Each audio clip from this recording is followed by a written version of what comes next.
Terima kasih udah mau bergabung sore hari ini setelah kita sempat tertunda ya. Yang tadinya mau Iya, betul. ngobrol sebelum bulan puasa, tapi akhirnya jadinya sore hari ini. Suaranya kedengeran jelas ya, suaranya. Kedengeran dok. Suara aku jelas dok? Iya, jelas banget. Jelas. Ya, ini Ibu Dita ini adalah ibu dari Davi ya, kalau nggak salah umurnya udah 5 tahun ya sekarang ya. Betul, Ya, 5 empat ya. tahun dok.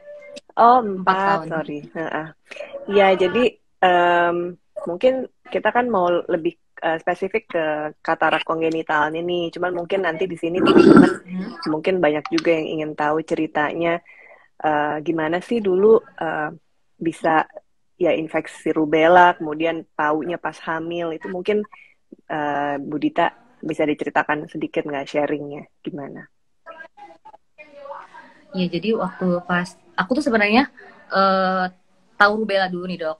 Oh kayaknya aku kena rubella nih, kan ada gejala-gejalanya gitu kan. Pas lihat Mm-mm. bercak-bercak, oh kayaknya ini rubella. Terus ngobrol sama almarhum suami, kita nggak usah hamil deh gitu. Aku nggak usah program hamil karena aku ada rubella nih gitu kan. Nah Ya, ternyata ya. kadarullohnya aku tuh sudah hamil gitu. Tapi dokter-dokter tuh ya udah pokoknya jalanin aja kehamilannya. Yang Mm. penting makan yang sehat kayak gitu. Terus Mm. pikirannya juga harus bahagia, positif, minta doa terus sama Allah gimana biar anaknya juga sehat karena dilihat janinnya itu tumbuh lah ya sempurna gitu. Kecuali nanti kita lihat sampai 4 bulan apakah akan terjadi kecacatan yang terlihat gitu ya di fisik, baru kita mungkin bisa digugurkan atau apa sebelum 4 bulan gitu. Ternyata ya alhamdulillahnya sampai hamil besar terus sampai 9 bulan dia bagus lah dok. Hasil jantung Ya. bagus di rekaman Mm-mm. bagus. Terus dilihat di 4 dimensi nggak ada nih, nggak ada katarak kayak gitu. Detak Oke. jantung bagus. Cuma kalau tuli mungkin habis lahir baru ketahuan kayak gitu. Nah Iya, iya. begitu lahir Itu berarti uh, terkena rubellanya di hamil eh, trimester awal. awal banget ya, di Trimester awal banget. trimester 1 ya, trimester 1. Mungkin Mm-mm, mm-mm, mm-mm. mm, be- karena belum tahu juga hamil, jadi belum tahu Iya, terlambat belum tahu hamil. haidnya. Oke. Nah, ini menarik nih. Jadi janinnya itu tumbuh sehat ya kan, dari USG 4 dimensi itu tidak kelihatan ada kelainan yang kelihatan jelas gitu ya. Karena memang mungkin dari USG 4 dimensi sendiri agak sulit ya untuk mengetahui karena organ Iya. mata kan kecil ya, organ mata untuk kelihatan ada katarak atau tidak. Nah, kemudian karena saat hamilnya baik, kelahirannya gimana? Cukup bulan kah atau prematur atau gimana? Kenapa dok? Maaf Halo? tadi terjeda ya. Ah, kan pertumbuhan pada saat kehamilan kan baik ya, USG 4 dimensi baik, jantungnya juga baik. Nah, proses kelahirannya apakah sesuai usia kehamilan atau prematur gitu gimana? Kak Pros 37 minggu ya dok pas lagi lahir. Cuma Oh, terkendala oke. pas 8 ke 9 itu aku itu bayinya nggak mau naik, BBJ-nya itu nggak mau naik. Jadi lari ke aku semua udah protein segala macam udah kejar nutrisi, tapi si bayi itu tetap nggak mau masuk nutrisinya gitu akhirnya. Ya, Pas akhirnya pas mungkin faktor plasenta juga ya di sini ya. nasi plasenta juga Mm-mm. nggak mau turun-turun. Ibaratnya aku tetap di bawah aja sih, si plasenta nggak mau naik-naik. Dari 6 bulan kan udah Hmm. diusahain naik ya, tapi nggak mau naik. Akhirnya mau nggak mau Mm-mm. aku pendarahan terus-terusan tuh dok. Jadi Ya, begitu aku udah deh jangan dilama-lamain ini gitu. Udah akhirnya, kebetulan aku kontraksi, dilahirkan saja. oke. Nah alhamdulillahnya anakku kontraksi dok. Itu kalau Mm-mm. orang anestesinya bilang ini kalau anak yang nggak kontraksi ibu anaknya nggak akan selamat, ibu dua-duanya dibilang gitu, ibu sama anaknya nggak selamat karena udah kotor, udah ketubannya tuh udah itu gitu. Oh, jadi sasar ya waktu itu ya? Atau Sesar lahir ya. sasar?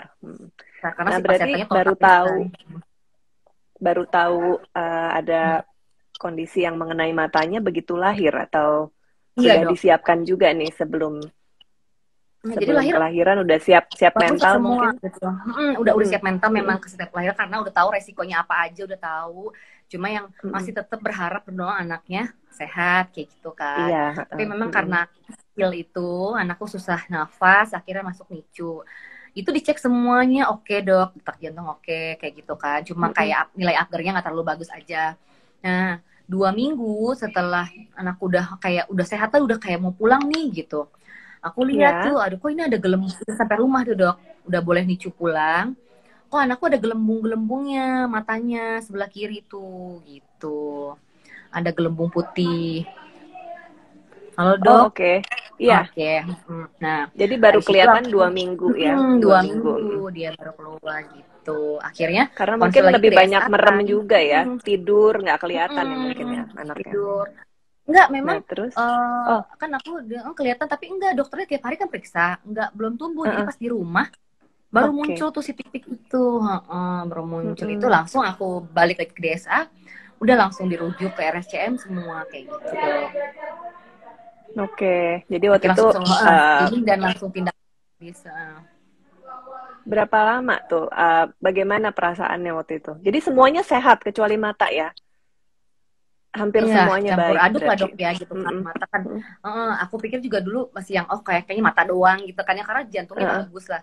Ternyata pas persiapan operasi mata harus ke jantung dulu kan.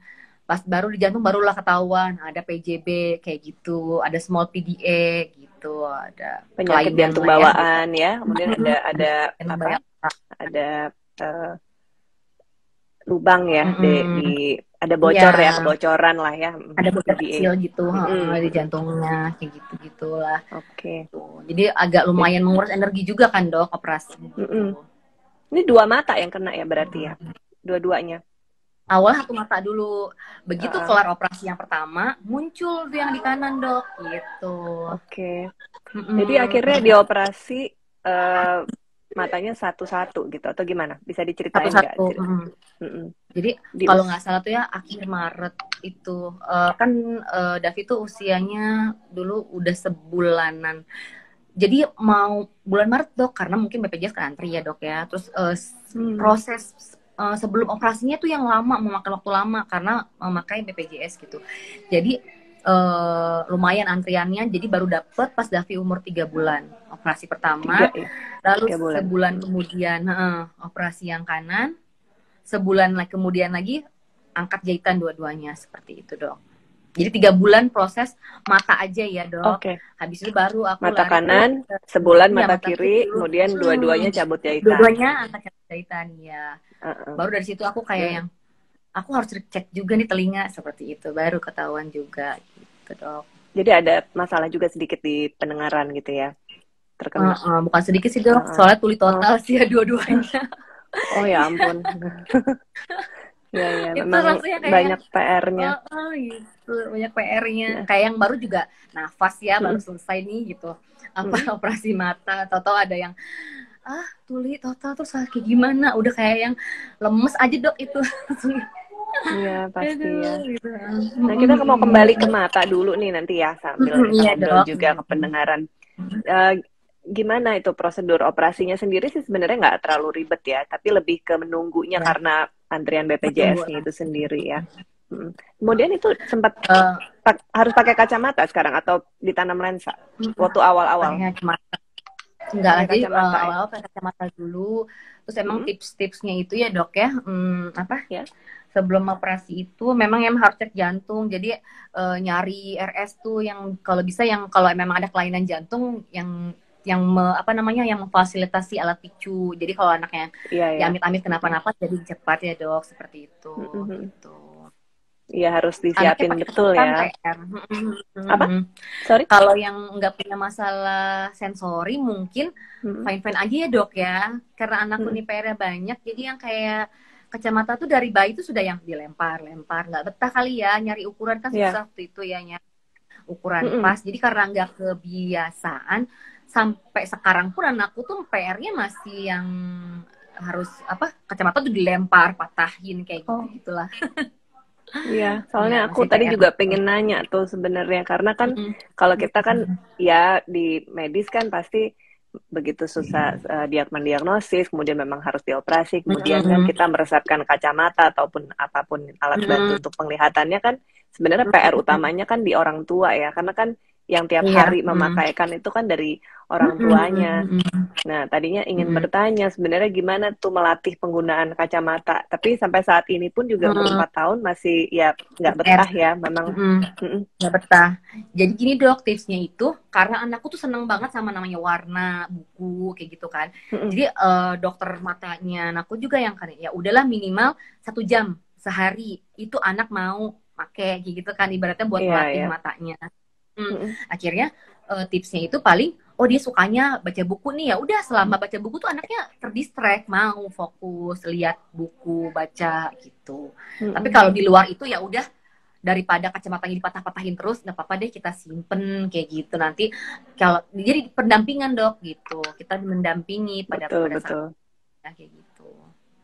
Kacamatanya sendiri tapi berarti ditanggung full ya sama asuransi atau ya tiap kali harus susah kan itu ukurannya. Ya dok ya, iya ya dipatahin. Ingin menangis. Iya. Karena kan ukuran kecil gitu juga susah banget nyarinya ya. Iya, justru karena semakin tebal semakin mahal. Gitu. Iya. Terima kasih nih. Mungkin kita ada beberapa pertanyaan yang udah agak masuk nih, kita coba jawab juga ya sedikit ya. Tadi ini ada, tapi mungkin nanti kita bagi ya, jangan semuanya medis, ada juga yang ke Budita nih, biar sama-sama. Ini ada Ibu tadi yang pertama masuk tuh ada dari Ibu Yulia Purnamasari 758. Itu bertanya, benarkah katarak bisa terjadi pada anak-anak? Betul ya, itu bisa. Ini contohnya pada anak Ibu Dita, Davi bisa. Dan faktor apa saja yang menjadi penyebabnya? Nah, ini mungkin saya yang jawab ya, tapi kalau utamanya sih kalau pada bayi, apalagi seperti contohnya Davi, ini biasanya paling sering sih infeksi ya. Infeksi, ya salah satunya contohnya ya rubella ini, walaupun ada juga mungkin virus lain ya, tapi paling sering rubella. Nah, kalau pada anak-anak yang sudah agak besar, mungkin juga bisa disebabkan karena adanya penggunaan obat-obatan tertentu, misalnya steroid ya, misalnya pada penderita asma gitu ya, menggunakan steroid jangka panjang gitu, itu juga dapat menyebabkan katarak gitu. Mungkin itu menjawab ya, mudah-mudahan ya. Terus itu lebih cepat itu dok, seperti kataraknya lebih cepat gitu dok kalau misalnya ada steroid gitu.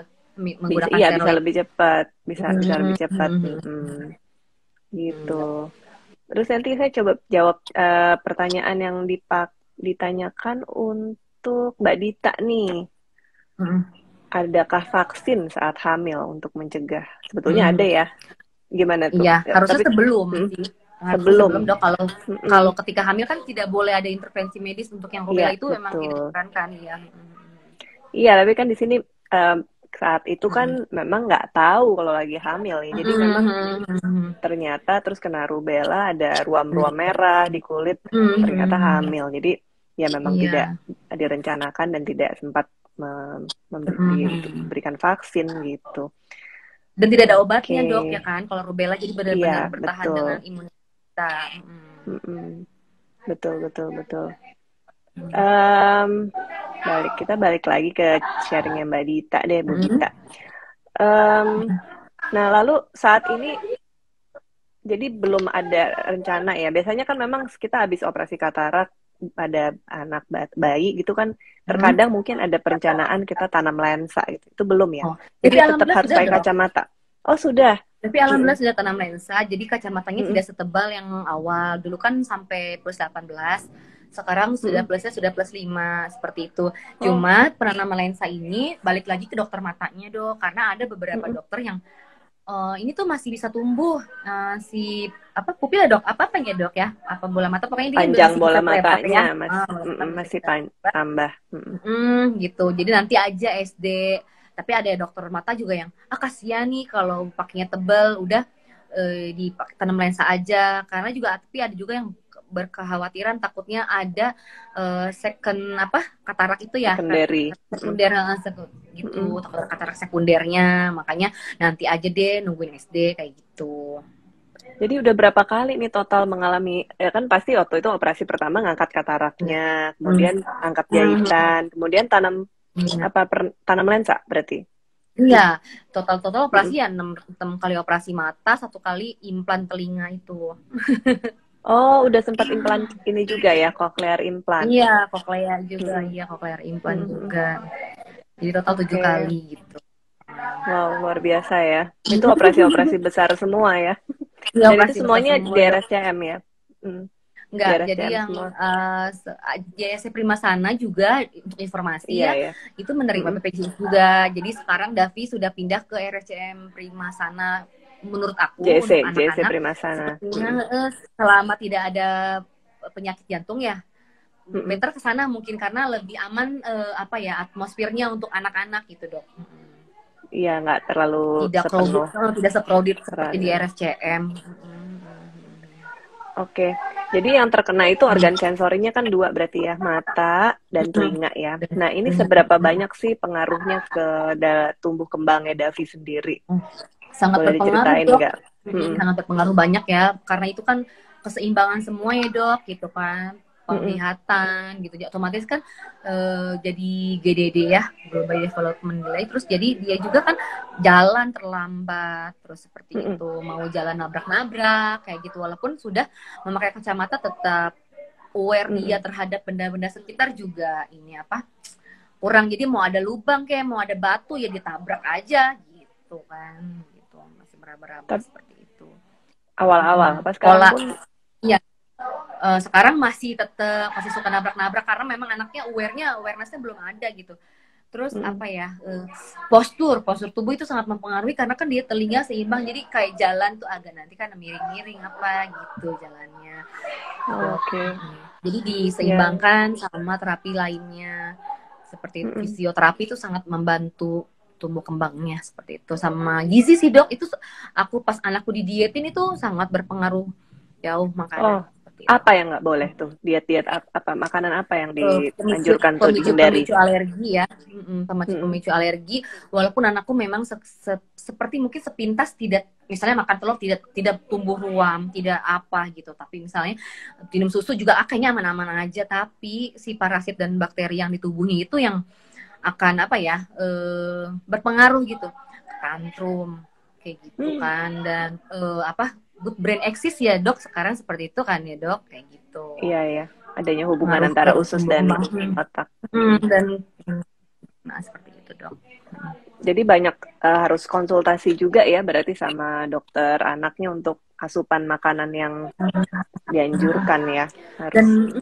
dan anaknya harus ini sih dok, kita juga sebagai orang tua harus cerewet dan apa ya bawel, karena ada pengalaman aku nggak enak nih dok misalnya gitu, aku nanya ke dokter mataku yang dulu gitu, nanya ini gimana anakku harus ini nggak ke rehab medik nggak gitu, nah dokter matanya itu cuma kayak meremehkan, bukan meremehkan sih, seperti kayak yang loh anak ibu kan rubella ya pastilah GDD ngapain ke sana, nah jadi kita tuh sebagai orang tua harus inisiatif gitu.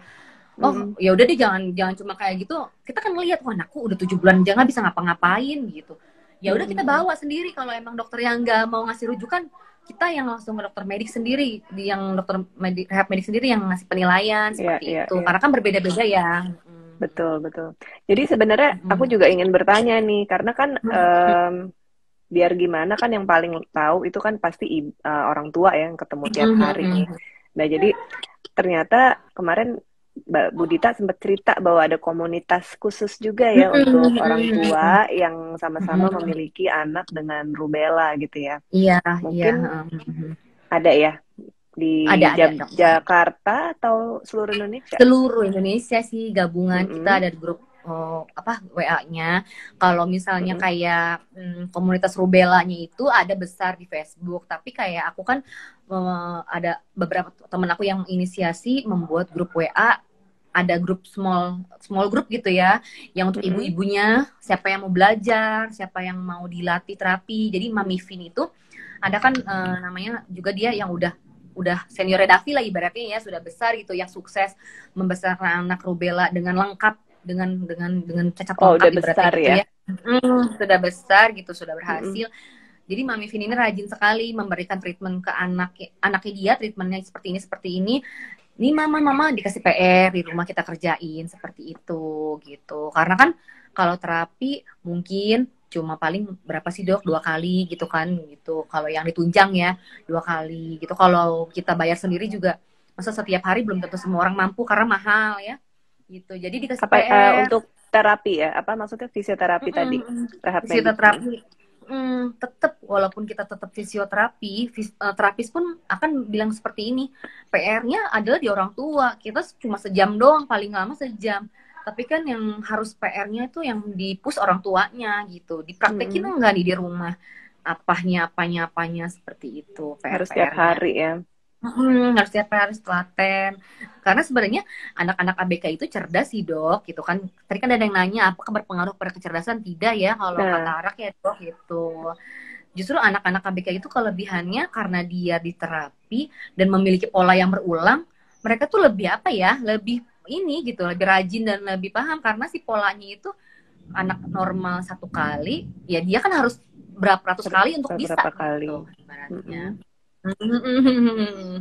Iya, iya, iya. Gitu. Ya nggak selalu ya. Apa kecerdasan sih tidak terganggu, tapi Iya, mungkin cara berkomunikasinya yang memang mungkin berbeda ya. iya, Karena itulah kita benar. disebutnya anak berkebutuhan khusus ya. Nah, Khusus ya. lalu mendapatkan support yang luar biasa berarti ini dari grup ini. Apa Iya, mungkin dari informasi-informasi, oh harus ke rehab medik juga, iya, atau mungkin ke sangat dok. ini. Mungkin aku kalau nggak ketemu grup ini kayaknya anak aku diemin aja dok. Mungkin dengan bilang nggak usah ke rehab medik, antar juga bisa sendiri. Itu kayaknya akan aku diemin aja sampai dia sebisa-bisanya kayak gitu. Gimana Karena ceritanya itu bisa kan support. kenalan awalnya? Apa kenalan di rumah sakit? Oh, Apa? temenku, aku kan dulu aktif di komunitas berbagi gitu kan. Aku dulu Mm-mm. berbagi nasi serang kan. Terus, nah temenku tuh kebetulan kenal sama si Mami Vin ini. Dit gitu, ini ada loh temen gue kayaknya sama deh anaknya kayak lu deh. Coba deh lu WA. Aku WA tuh Mami Vin gitu kan ya. Ya akhirnya ikut grupnya ngobrol-ngobrol ternyata Mm-mm. jadi pas kita ke RSCM pun ada teman-teman yang sama jadi kayak oh kayak ini anaknya sama deh kayak anak gue aku samperin mam sama enaknya rubella juga ya ngobrol lah kita jadi di rumah sakit kan lama antrinya ya kita ngobrol Iya, aja iya. sama sesama ibu-ibu yang lain ya kayak gitu akhirnya ya udah yuk kita Mm-mm. ikut grup kayak gitu-gitu jadi Hebat, support hebat. ya karena Mm-mm. gini ini dong karena banyak ya teman-teman kita juga di daerah jadi Iya. anak-anak yang kita anak kebutuhan khusus itu dianggapnya kutukan jadi yang dikasih treatmentnya suruh tetesin apalah suruh ke dukun Oh, lah gitu suruh obat-obatan dimandiin tradisional air itu doa. masih tetap itu ya, Iya, kalau masih tradisional yang tetap masuk di akal sih mungkin iya. memang masih ya Mm-mm. dok. Kalau ini Mm-mm. kan yang di luar nalar yang suruh mandiin Mm-mm. apalah-apalah gitu dok. Iya kayak gitu. Masih Iya, itu jadi betul. terbantu gitu. Oke. Dengan Berapa ada orang grup nih itu kan. anggotanya? Dan gimana sih kalau bisa mau bergabung, nanti bisa Hmm. ngubungin Mbak Dita kali ya, mungkin kalau ada yang Boleh lewat mau aku nanti aku kasih ini, kontaknya Mami Vin kayak ngobrol. gitu. Mm-mm. Kalau di small group itu kayaknya cuma berapa Mm-mm. ya? Cuma 20 atau 30 orang karena beberapa juga udah banyak yang berpulang sih dok anak-anaknya. Karena kan yang berat bukan di Oh, kataraknya, yang berat di jantungnya gitu. iya, iya. Banyak itu kan Eh, karena eh, kalau Davi kan kebetulan ya, Davi sendiri sih jantung tidak berat ya. Kalau Davi sendiri iya jantungnya termasuknya cukup yang masih ringan ya ringan dok. dibandingkan. Iya karena Mm-mm. kan ada yang lebih berat itu ada dua-duanya PDA kena gitu. Satu lagi apa ya? Satu lagi itu dok yang bocornya lebih parah itu kan lebih ke tumbuh kembang itu lebih parah lagi Mm-mm. tuh banyak yang Ya, gagal di PSD situ ya. gitu. Mm. Tuh PSD-nya lebih lebih gitu. Jadi Lalu udah kita bagaimana? tuh dulu Mm. Ya, gimana? Boleh ya diceritain, nggak apa-apa. Silakan. ya, jadi kalau misalnya zaman-zaman anak kita masih yang krusial banget tuh dok, pokoknya setahun pertama itu tuh Heeh. masa-masa memang masa-masa menyedihkan lah kayak yang ada berita duka tuh kita saling gimana ya gitu, down gitu. Wah kayak kapan kayak menunggu giliran kapan anak gue dipanggil gitu, kayak gitu. Tapi berusaha untuk menguat, ya kuat kuat kuat gitu. Tapi yang gimana juga, tapi duh kapan ya anak gue dipanggil udah deg-degan. Jadi setiap ada yang berita duka tuh kayak yang gimana gitu ya, lemes dong gitu. Tapi ya udah alhamdulillah kita juga di situ Mm-mm. saling sama-sama bertumbuh kayak gitu, saling support. Ya, dan sekarang kan Davi sudah 4 tahun ya, Hmm. dan sehat Hmm. ya, alhamdulillah. Ya alhamdulillah. Em, sudah gimana perkembangannya saat ini? Walaupun masih sering kacamatanya dibuang dan lain-lain. Alhamdulillah sih dok kemarin tuh ya ibaratnya Davi tuh kayak sekarang lebih sering menatap aku gitu. Jadi kayak udah mulai ngasih kontak mata ke aku. Setelah dia masih senyum, kayak misalnya apa malu, terus dia kalau kayak ketemu orang banyak, dulu kan nggak peduli lah ya, kalau sekarang tuh kayak yang nutupin mata, dia tahu saya malu gitu. Terus kemarin saudaraku nginep di rumah, dia mengikuti polanya sepupunya gitu, udah mulai mau, kayaknya kan nggak peduli, hampir mirip autis juga tadinya gitu, kayak yang nggak peduli sama sekitarnya, nggak mau bersosialisasi. Ini udah mulai kalau ada orang sudah mulai dia oke, mau nih, asal nggak banyak, memang tidak rame, kayak cuma baru berdua dia baru mau ikut. Tapi kalau kayak rame-rame dia milih-milih sendiri, kayak yang mundur gitu. Nah, pelan-pelan Dok kayak gitu. Kalau untuk komunikasi gimana saat ini? Masih komunikasi dia kayak mau sesuatu dia narik tanganku, nunjuk. Minta sesuatu dia menunjuk, sudah mulai menunjuk gitu. Dan ternyata yang itu tanpa diajarin juga ada beberapa hal yang nggak aku ajarin Dok. Dia berpikir sendiri, kayak mau ngambil apa di atas dia akan menumpuk barang untuk naik, atau dia tahu-tahu ngambil kayak tongkat, gagang sapu, dia ngambil gitu. Itu nggak pernah kita ajarin. Itu maksudnya ya kognitifnya jalan sendiri kok gitu. Dulu sempet hopeless Dok sebenarnya. Kayaknya anak gue dikasih tahu IQ-nya, IQ-nya akan bisa lebih nih Bu dari 70, katanya psikolognya gitu kan ya. 50 ke bawah ini nilainya juga. Kayaknya udah ya udahlah, anak aku mandiri aja udah alhamdulillah gitu. Ternyata ya setelah memang berkembang, tapi mungkin lebih pelan ya namanya, makanya kita sebutnya developmental karena delay. Tidak ada input ya Dok ya, tidak inputnya susah ke mata dan telinga. Operasi tanam ininya usia berapa? Implan untuk pendengaran? 2,5 tahun kalau nggak salah. Agustus tahun lalu Dok. Agustus tahun lalu operasinya. Nah, itu pun sama PR-nya nggak udah saat pandemi Dok. Juga ya waktu itu ya. Dibuang ke kolom Dok ya. Dibuang ke kolom itu udah patah PR-nya ya. Banyak PR-nya. Itu rusak kalau kena air dong. Rusak Dok, aku juga nangis Dok. Ya udah, memang luar biasa nih Mbak Dita. Harus memang harus banyak sabar Dok. Memang ya memang support sudah system menjadi sabar ya. Memang harus jadi support sistemnya sih sekitar itu. Harus benar-benar. Siapa yang paling berpengaruh di support sistemnya Mbak Dita?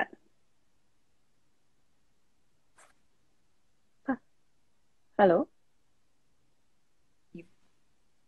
Karena kan ya nemenin aku kesendirian ya kemana-mana gitu. Baru deh pas udah anakku udah mulai kayak kemarin tanam lensa kan udah nggak bisa ngapa-ngapain. Sama neneknya lebih kalem, jadi aku kan karena COVID gini aku nggak boleh nunggu berdua nenek kan. Ya. Neneknya yang nungguin, kayaknya lebih bisa dikendalikan dibandingkan dengan ibunya karena lebih bertingkah gitu kayaknya kalau sama ibunya. Seperti itu, jadi yang membantu ya gitu. Lebih sabar, sama neneknya lebih nurut gitu ya. Lebih nurut, lebih mau lah gitu tuh. Gitu. Ya itu banyak kan memang gitu Dok ya, banyak permasalahan selain. Ada pertanyaan nih buat Mbak Dita. Tetapi ya memang harus dengan sabar, kuncinya dengan kesabaran ya. Memang karena kan beda ya. Tetapi tetap ada perkembangan yang sampai saat ini ya berbeda dibandingkan pada saat yang dulu dibilang nggak bisa apa-apa, terus ternyata sekarang sudah lebih ada kemajuan. Ada pertanyaan Mbak Dita dari Mami Wigayati, boleh dijawab sedikit nggak nih? Apa saja yang harus dipersiapkan sebelum melakukan operasi dan prosesnya berapa lama? Mungkin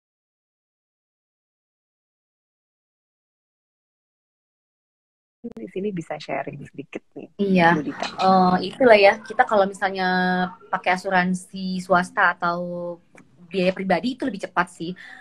Cuma kayak ya itu cuma dari dokter, nanti kan diperiksa sama dokternya, dikasih rujukan, paling ke lab kayak gitu-gitu udah beres, langsung tinggal tentuin tanggal operasi. Tapi kalau BPJS mungkin lebih sulit karena harus kita ke vaskes, harus antri lagi. Tapi biasanya itu tenaga sih ya, tenaga dan emosi itu harus banget Dok, karena aku pernah pengalaman gak enakin itu. David tuh harus dapat operasi pertama jam 7 pagi, dia udah puasa dong dari jam 2 malam. Ternyata kadarulahnya dia digeser jam 1 siang Dok, karena ruang picu belum siap. Coba aku menggendong Davi 9 jam di ruang operasi yang dingin itu. Tanganku sampai udah gak bisa digerakin lagi pulang. Sedangkan aku juga sendiri belum makan kan dari pagi. Iya, Dan iya. anaknya nangis terus-terusan. Anaknya nangis minta udah Kelaparan ya. haus. Gitu. Haus. Jadi itu udahlah kacau, itu bener-bener kacau. Dan anaknya setelah operasi nggak mau minum, udah kayak ngambek gitu. Karena mikirnya kok aku kasih minum kayak gitu-gitu. Itu bener-bener mental banget itu. Tapi luar biasa semuanya ditanggung ya. Artinya yang harus beli sendiri mungkin kacamata sama alat bantu dengar atau apa. Tapi untuk operasinya sendiri kan walaupun ngantri tapi ditanggung ya 100%. Ditanggung masih kalau ada BPJS ya udah dimanfaatkan gitu. So dokternya biasanya melihat usia. Jadi misalnya usianya masih paling baik diutamain gitu. Operasi juga sebenarnya sih itu di paling awal sebenarnya, semakin baik semakin awal jadwalnya. Betul. Hanya 4-8 minggu yang ideal. Hanya karena ulah. Dan jangan sampai telat, soalnya pernah dok ada kejadian yang gak ngenakin juga. Waktu itu kan aku memang gabung sama di komunitas Pertuni, pernah cari-cari informasi juga ke komunitas Pertuni, suka ada bakso operasi gratis, itu biasanya di GSC ngadainnya. Dulu Davi nggak jadi di GSC karena ada jantung itu dok, karena nggak ada ruang picu kan. Ruang ICU untuk anak ya, ICU anak picu itu ya. Dan banyak peserta yang gagal itu karena terlambat dok. Karena terlambat pemeriksaan dok. Jadi si pupil sudah mengeras ya dok ya? Pupil atau apa ya dok yang sudah mengeras, intinya jadi tidak bisa dioperasi lagi, bilang seperti itu. Iya, keberhasilan operasinya semakin rendah kalau udah makin ini apa usianya. Jadi sudah 3 tahun, sudah 4 tahun gitu. 3 tahun, 4 tahun. Iya, bahkan yang setahun aja waktu itu di RCM dia baru cek, begitu keluar, padahal dia nggak ada keluhan apa-apa dok selain katarak ya. Dokternya udah bilang ini nggak bisa bu, anaknya udah nggak bisa dioperasi seperti itu karena memang sudah terlambat waktu itu katarak. Jadi akhirnya bergabunglah di komunitas Pertuni ini ya, atau apa Perhimpunan Tunanetra Indonesia ya, benar? Iya, gitu. Ntar juga gabung-gabung sama anak-anak yang ROP seperti itu kan, kalau di Pertuni banyak yang ROP itu, kasus ROP. Iya, ROP betul. Ini menarik juga nih karena tadi ada pertanyaan nih, apakah sorry aku baca nih soalnya ada banyak nih. Apakah lahir prematur tadi sebentar? Prematur. Nah, dari Mom of Two Kids 92, katarak kongenital ini benarkah lebih rentan dialami bayi yang lahir prematur? Sebetulnya sih nggak selalu ya, karena kan kalau untuk bayi prematur, memang kalau terjadi ROP, tapi ROP-nya yang grade 5 ya, 4 atau 5 itu bisa terjadi katarak. Tapi sebetulnya lahir prematur sendiri bukan risiko untuk terjadinya katarak gitu. Yang risiko justru terjadinya ada gangguan di retinanya ROP ini. Nah, ROP ini terbagi ada grade 1 sampai grade 5. Nah, kalau grade 1 2 itu masih apabila ditemukan cepat ya bisa dilakukan tindakan yang baik, di laser atau misalnya diinjeksi obat gitu ya, itu tidak akan menyebabkan kebutaan gitu. Tapi kalau udah grade 4, grade 5 memang bisa menyebabkan kekeruhan pada lensa. Mungkin itu ya, saya bisa bantu jawab buat untuk medisnya. Belum. Pertanyaan. Ya, tadi juga ada pertanyaan ya, udah dijawab juga sama Bu Dita ya, apakah katarak berpengaruh pada kecerdasan? Sebenarnya sih Bu Dita sendiri yang udah jelas testimoninya ya, baru karena mengalami sendiri. Kecerdasannya terganggu nggak menurut Bu Dita? Enggak ya tadi? Enggak sih dong, alhamdulillah enggak terganggu.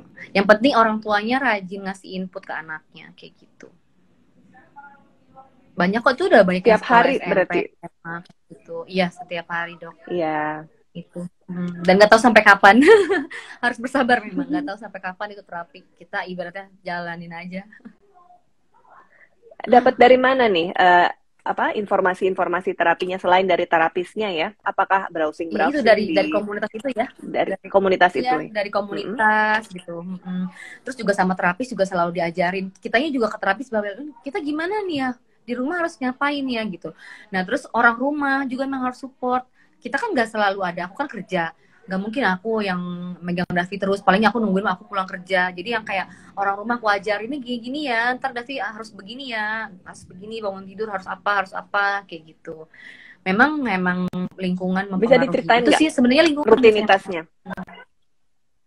Davi tuh bangun tidur Bisa tuh udah diceritain aku sedikit ajarin nggak oil rutinitasnya pulling. ini?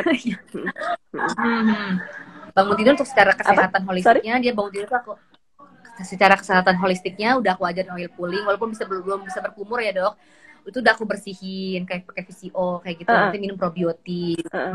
Minum probiotik, habis minum probiotik aku Iya. kasih itu Heeh. enzim pencernaan juga, terus beberapa memang kan anak-anak ABK itu bermasalah di saluran pencernaan, jadi probiotik dan Mm, mm, mm. enzim itu sangat menolong gitu kan, dan diet sih sebenarnya, diet itu menolong juga. Terus nanti makan kayak gitu, nah setelah mandi disikat sikat sensori seperti itu, nanti baru makan, terus makan main Sikat lah apa kayak nih? gitu ya dok. Heeh. Sensori sensori integrasi itu Oh, oke. dok.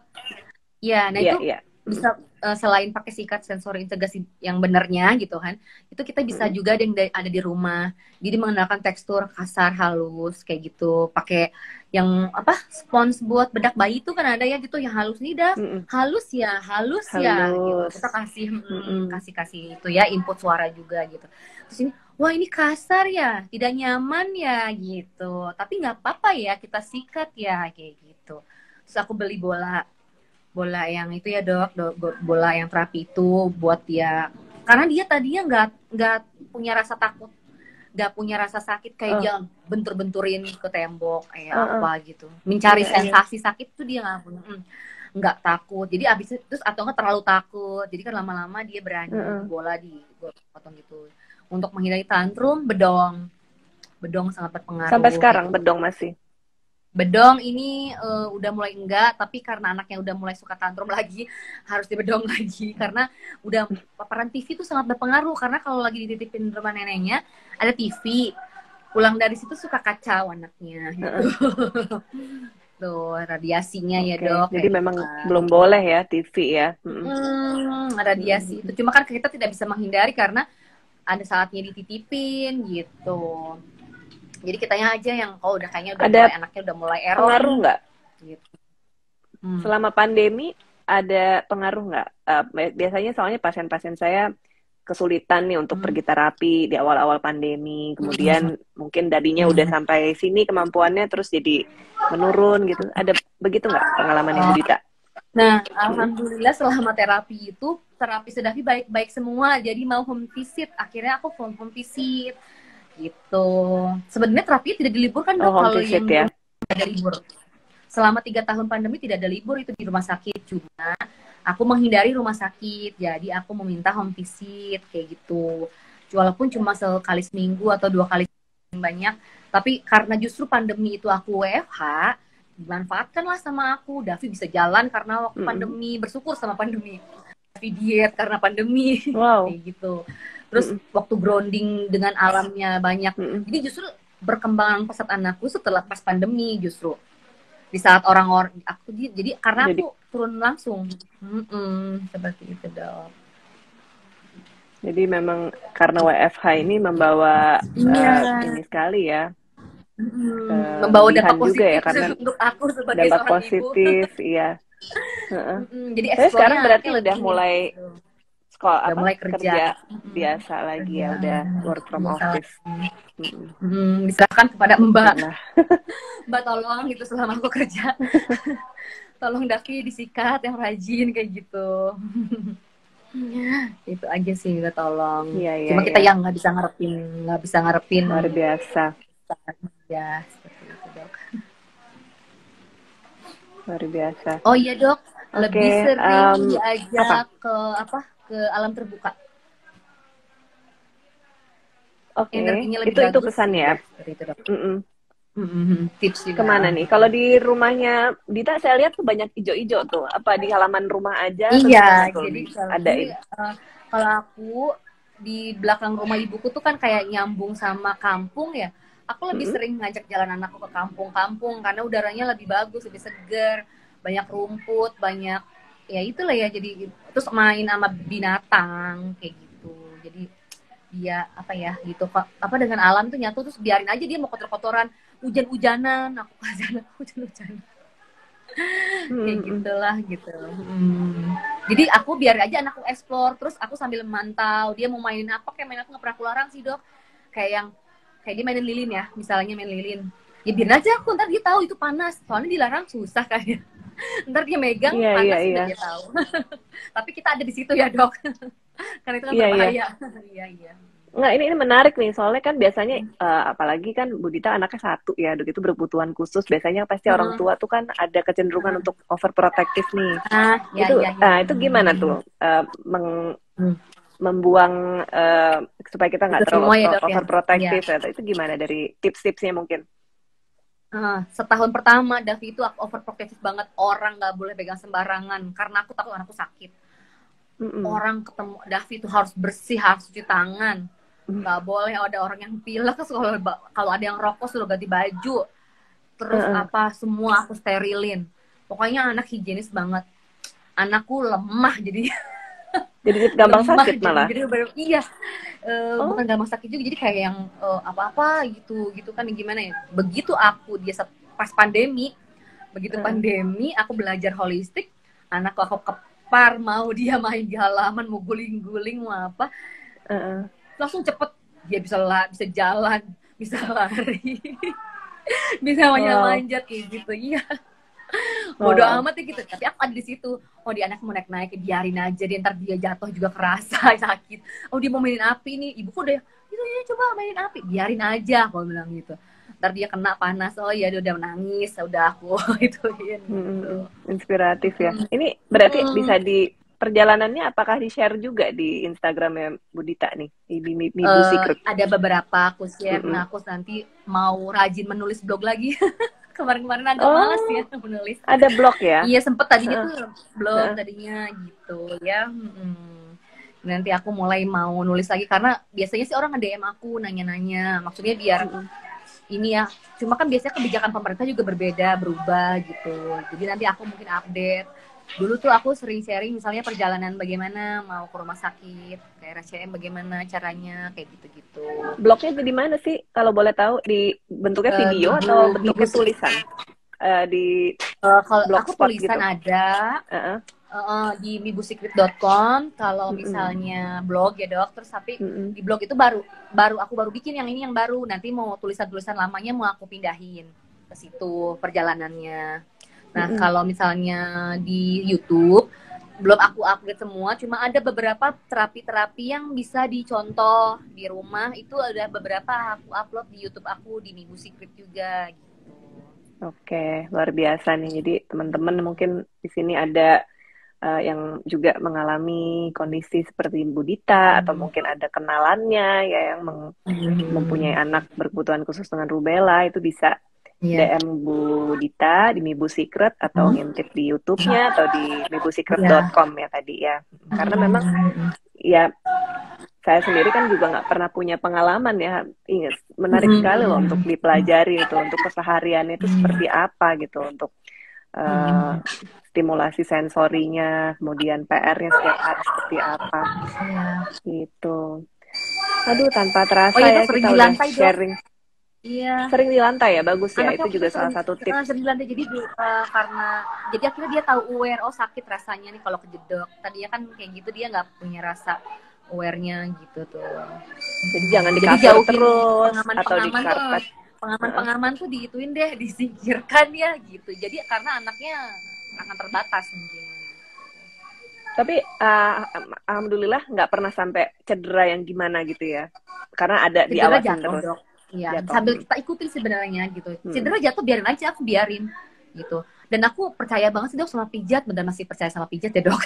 Karena itu terus kan aku juga kayak ntar abis mandi aku pijat, itu tuh kayak apa ya, bondingnya lebih ini ke anak gitu. Selain pijat aku sama terapis pijat, sama akunya sendiri setiap abis mandi gitu. Atau mau tidur aku usap kayak gitu, itu emang bonding ke anak, jadi bonding, ini skin to skin ya, sentuhan ya, cepet apa. Oke. Mungkin aku summarize aja ya, karena banyak banget pertanyaan, nanti mungkin di summarize sedikit. Jadi di sini kita tadi membahas memahami katarak kongenital yang dialami oleh Davi karena pada saat hamil Ibu Dita ini menderita rubella atau campak Jerman ya. Nah, karena terkenanya di trimester pertama kehamilan, biasanya sih memang bisa mengenai organ-organ penting, ya salah satunya nih mata ya, yang terjadi adalah katarak kongenital. Nah, kemudian memang operasi yang ideal itu dilakukan sebelum usia 2 bulan ya, tapi akhirnya karena satu dan lain hal dilakukan pada operasi di usia 3 bulan. Nah, tapi begitu selesai operasi itu kan tidak selesai di situ ya, jadi memang PR-nya itu tetap menjadi PR orang tua untuk melatih input sensori dari anak-anak berkebutuhan khusus ini. Dan disinilah kita ngobrol di sore hari ini untuk Bu Dita untuk bercerita bagaimana sharing pengalamannya dan sejauh apa perjalanannya untuk akhirnya bisa ya memang masih panjang ya, maksudnya masih umur 4 tahun, tapi keberhasilannya selama 4 tahun ini sudah sampai mana tadi bisa ya dilihat. Nah, kita kebetulan sore hari ini memiliki 2 hadiah untuk penanya terbaik dari Sweetsal. Nah, boleh nanti aku pilih satu, mungkin Bu Dita juga pilih salah satu penanya terbaik. Boleh Ibu Dita dulu mungkin. Iya, tadi tuh yang sudah nyimak dari pertama Bu Yuli, siapa ya? Bu Yulia apa ya Dok namanya ya Dok? Iya, tadi itu pertanyaannya cukup antusias dan cukup aktif ya. Itu Ibu Yulia, Yulia Purnamasari 758. Ya, betul ya. Selamat ya untuk Bu Yulia, nanti bisa DM detailnya. Kemudian juga ada pertanyaan tadi dari Mami Wigayati ya, kalau dari saya karena cuma 2 hadiahnya, mohon maaf nih tidak bisa menjawab semuanya, tapi terima kasih ya sudah sore hari ini bergabung dan antusias sekali pertanyaan-pertanyaannya saya lihat. Dan mungkin untuk penutup aja nih, mungkin kan udah mau siap-siap mau buka puasa juga Bu Dita, mungkin ada tips aja secara umum untuk ibu-ibu atau bapak yang memiliki anak dengan rubella, ada nggak untuk penyemangatnya? Penyemangatnya gini, kalau misalnya di keluarga itu kita nggak punya support system, kita ibaratnya jangan nyerah, kita cari komunitas yang maksudnya yang sama kayak gitu ya. Jadi ibaratnya walaupun kita tidak dapat di internal, kita dapat dari luaran, karena memang ya ibunya juga harus waras. Pertama ibunya harus waras biar bisa ngurus anak dengan waras. Kalau ibunya oleng, anaknya juga oleng. Iya betul. Si Dok. Luar biasa. Oke, jadi nanti kalau misalnya ingin lebih tahu detail tentang komunitas, nanti bisa menghubungi Bu Dita ya di Mibu Secret. Iya. Mibu Secret. Bisa. Ya. Ke IG aku bisa, ke DM IG aku bisa. Terima kasih banyak sore hari ini sudah mau sharing. Semoga Davi sehat-sehat dan terus berkembang sesuai potensinya. Nanti mudah-mudahan lebih cepat lagi bisa berkembang dan masuk SD ya, mudah-mudahan.